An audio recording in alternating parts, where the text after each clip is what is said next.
அமெரிக்காவில் தமிழ் புத்தாண்டு கோலாகலமாக கொண்டாடப்பட்டது. இது குறித்த தகவல்களை வழங்குகிறார் அங்கிருக்கும் நமது செய்தியாளர் பத்மாசினி.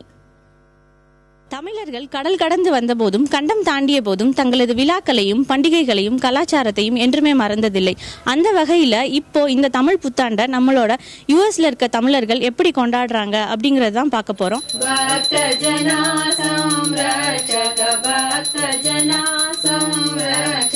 அமெரிக்காவின் அரிசோனா மாகாணத்தில் வீடுகளில் சிறப்பு வழிபாடுகள் செய்து கொண்டாடிய தமிழ் மக்கள் ஒன்றாக ஓரிடத்தில் ஒன்றிணைந்து தமிழ் புத்தாண்டை கொண்டாடினர்.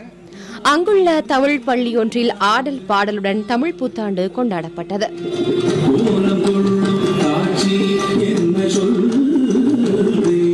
நாங்கள் இங்கே அமெரிக்காவில் இந்தியாவில் மாதிரி தமிழ் நியூ இயர் அன்றைக்கே செலிப்ரேட் பண்ண முடியினாலும் வீக்கெண்டு தான் செலிப்ரேட் பண்ணுவோம். அதனால் ஃப்ரெண்ட்ஸ் கூட எல்லாரும் சேர்ந்து எல்லாரும் வாழையெல்லாம் போட்டு சாப்பாடெலாம் சமையல் பண்ணி நல்லா ஹாப்பியாக செலிப்ரேட் பண்ணுறோம். கேக்லாம் வெட்டி செலிப்ரேட் பண்ணுறோம். குழந்தைகள் முதல் பெரியவர்கள் வரை அனைத்து தரப்பினருக்கும் பல்வேறு வகையான போட்டிகள் நடத்தப்பட்டன. திருக்குறள் ஒப்புவித்தல், பேச்சு போட்டி, கட்டுரை போட்டி, பாட்டு போட்டி போன்றவற்றில் சிறுவர் சிறுமிகள் ஆர்வமுடன் பங்கேற்று பரிசுகளை வென்றனர். இங்கே நியூ இயர் புத்தாண்டு ரொம்ப நல்லா சிறப்பாக இங்கே கொண்டாடுறாங்க. நாங்கள் இந்த தமிழிசை சங்கத்தில் இப்போ நேரடியாக பார்த்தோம்.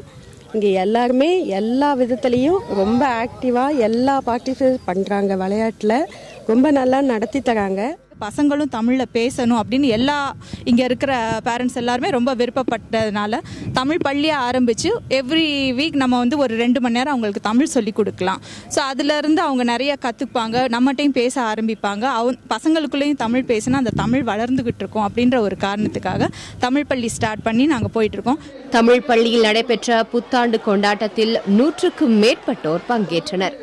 இனிய தமிழ் புத்தாண்டு புதிய தலைமுறைக்காக அமெரிக்காவின் அரிசோனா மாகாணத்திலிருந்து பத்மாசினி.